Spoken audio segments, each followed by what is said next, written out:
10 News with Ron Wilson and Jessica Rowe. Tonight, the awesome Sky Show, the Sydney Olympics crowning glory. A stunning ceremony caps off the best games ever. And letting our hair down, millions go wild in Sydney's mega party. Good evening. Also tonight, Sydney Airport flies through its toughest test. Well, what a night, what a spectacular show. The games are over and the winner is the people of Sydney. We certainly showed the world how to party. Dusk in the Olympic City, the harbour crowded with boats, while on land, those who didn't have a ticket to the closing ceremony did the next best thing.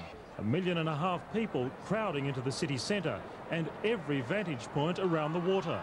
This was bigger than the Millennium celebrations. By any measure, the biggest night out Sydney has ever seen. And a fitting end for a spectacularly successful Olympic Games.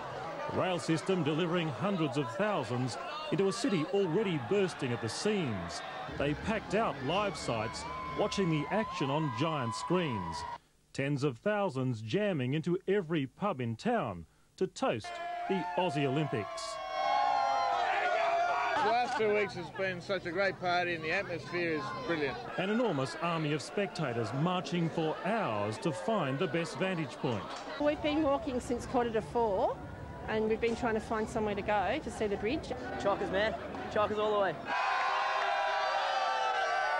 It's gorgeous. We live in the greatest city in the world. On the water's edge, thousands waited in anticipation. Then a warplane streaked overhead, its afterburner igniting the fireworks.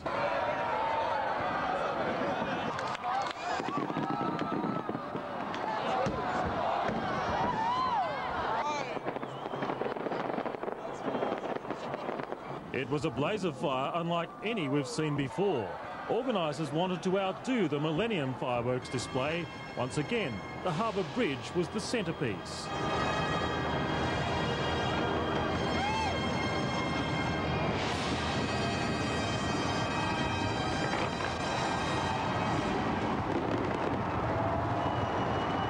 It was the Olympic torch that sparked massive public interest before the Games, and there was no better way to see them out than this. I thought they were the best fireworks I've ever seen. And when the show was over, the enormous crowds began to move. More people than most had ever seen before. And some had been hurt in a crowd crush at Circular Quay. This man's ribs were crushed.